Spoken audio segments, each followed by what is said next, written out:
Today we're going to be finishing up the journal that I shared with you back in spring. It started with using pieces of her pink bow, the kit that I created, and then it's turned into a completely different story. Now it's going to be a personal journal where I'm going to document some very special thoughts and moments in. So the theme of this is now her story. The Artist in Bloom journals tend to have a fabric spine. Instead of just laying down a piece of fabric, I wanted to do something a little bit more special and kind of assemble and mimic as best as I can like a vintage book spine. These are multiple layers of fabrics.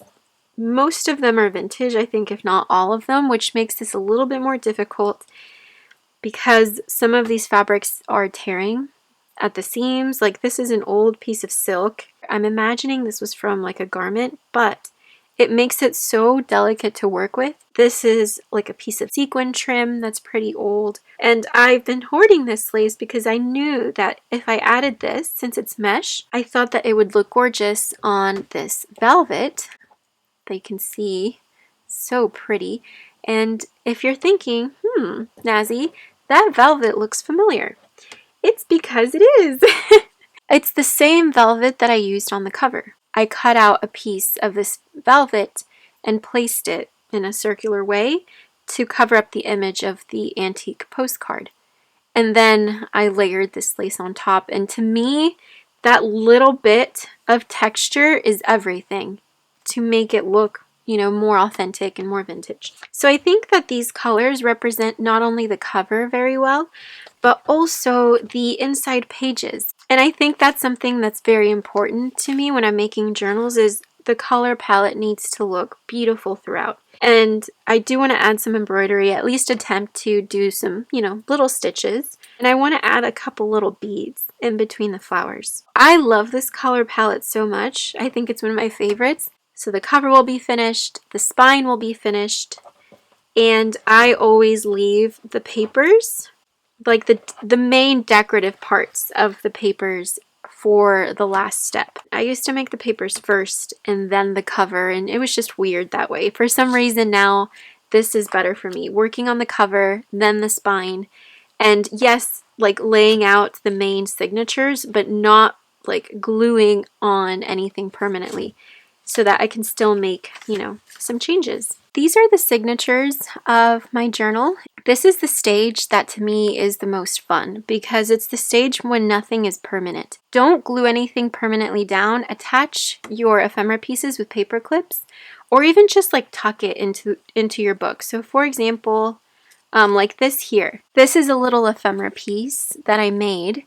And I haven't attached it yet to the page because I don't know if this is where I want it to permanently live. So once I go through the whole book, and if I find a better spot for it, then I will include it there. This is also the stage when I add distressing and textural pieces, and I teach my method for applying texture paste in the Artist in Bloom course as well. So there's still room for decorating, but again, I am going to be using this journal, so I don't want to overly decorate it. Something else that I've been really loving to include in this new journal, I've been printing my digitals on vellum, especially this one, which is from the French Neutrals paper kit, I believe. You print it on vellum and it makes it so beautiful because when you layer it on top of like a book page, it now looks 10 times more special.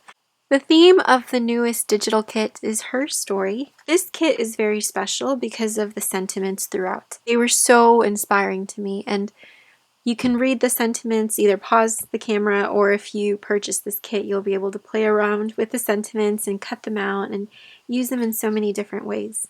And there's so many beautiful rose imagery. I love my roses. Love the imagery. This journal has a lot of pinks, teals, blues, and neutrals. So many beautiful pictures. And of course, there has to be flowers. Flowers everywhere. I've already cut parts of the kit because you get some sheets that are bare for you to write your own story in. This piece came from there. This is the same digital image. This one was printed on a premium paper, and then this one was on a linen paper. So you can see the difference in color. These are perfect to create more of a vintage style journal, and then this is if you want nice, vibrant, true to the digital, color. I love this composition. Express yourself through art and flowers. Rose petals fall. I want it to look as if I stamped it on the page. So now I need to cut up some of the ephemera pieces, add them to mainly the first signature, and then just a little bit to the second signature. Perhaps remove a couple pages here and there. And then once my two signatures are finished, I can then move on to binding the front and the back cover. I just finished stitching by my machine, not by hand. My plan was to do hand sewing, but that quickly changed.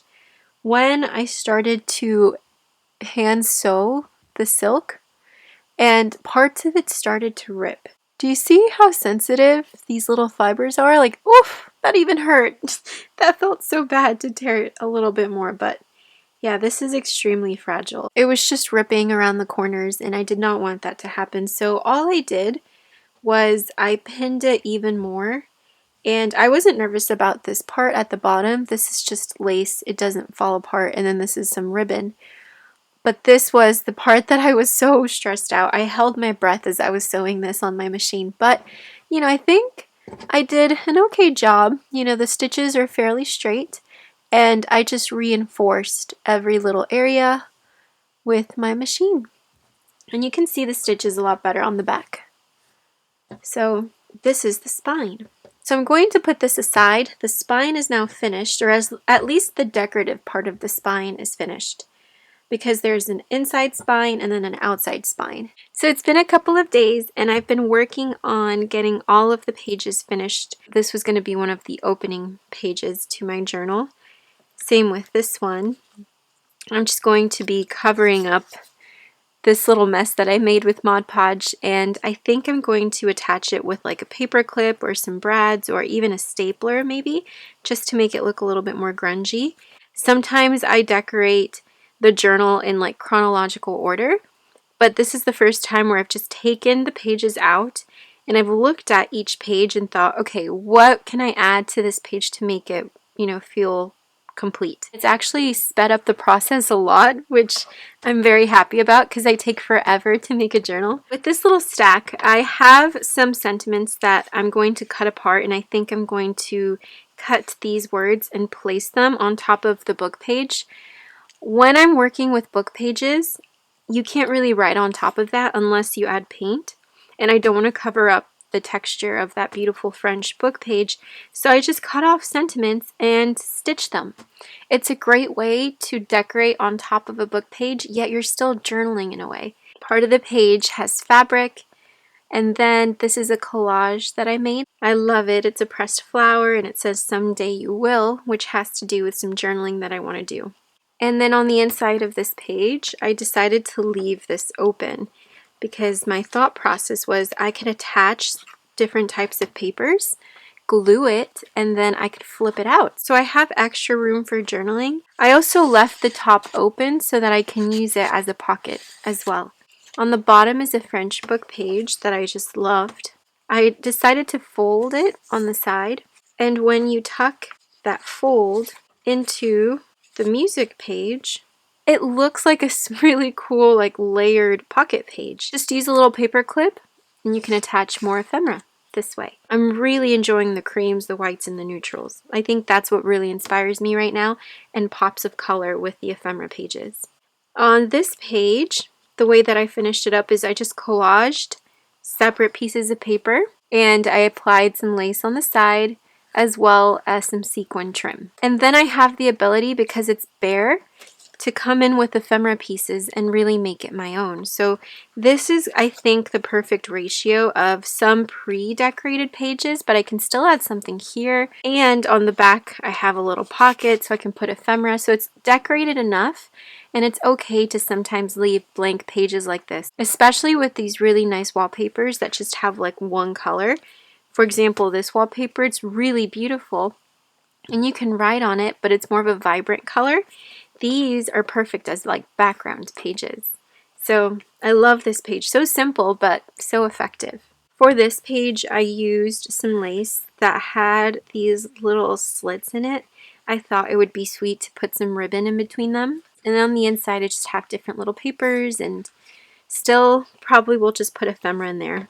Something else that I want to share with you all is I created a little paper clip. I created this butterfly initially to go on the cover, but I thought it was just getting lost with all the blue.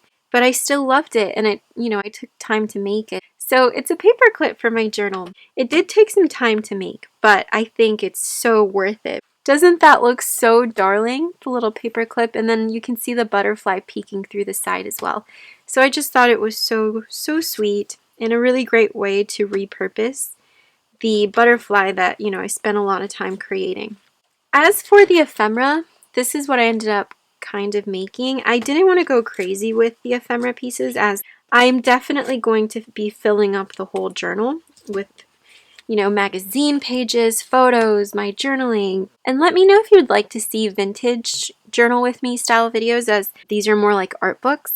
I think it would be fun to show my process as to how I journal inside of here. So because this is going to be kind of like a create and fill the journal as you go, I wanted to prep some ephemera but not go crazy.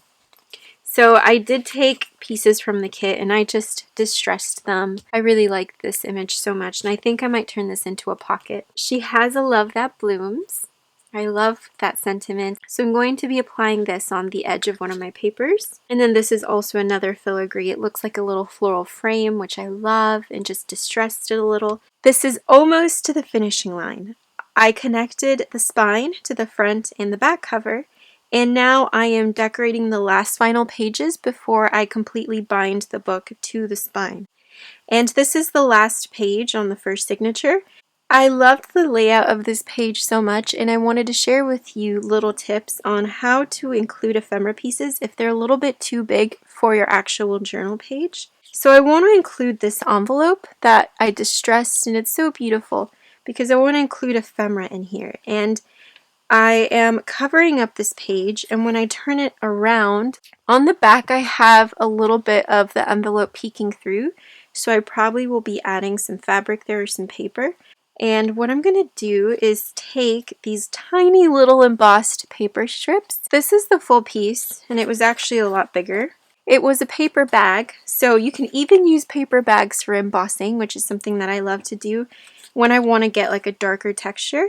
And then of course I distressed it so that the relief of the embossing would peek through a lot better. And I cut tiny little strips of it, so you don't just have to use your embossing as a full paper. You can cut the tiniest snippets and add it to your journal pages to focus the main color and bring it forward. So now that I added a neutral color like brown, it makes the envelope pop out a lot more and makes it more of a focal point. And then on this page, this is a little fold out piece from my newest kit. I absolutely love this tag. She blossomed into a sweet scent, and the pink with the roses I thought went really well with the envelope. So of course I'm going to hide my journaling in the envelope and then probably do more journaling behind the tag. So for this page, since I am going to be doing some writing, I don't want to fully cover it up, so all I did is used a little scrap piece of embossing paper. It really brings so much texture and so many layers to your journaling. Of course, I'm adding all the sweet little ruffles to all of my pages. So as you can see, most pages have been decorated. I still have a couple to go. This part is the one that I just enjoy the most because I get to go in and add so many details. Like this page here, a sweet little ruffle and some buttons on the side. I can't wait to share the finished journal with all of you. It's going to be hopefully very, very beautiful.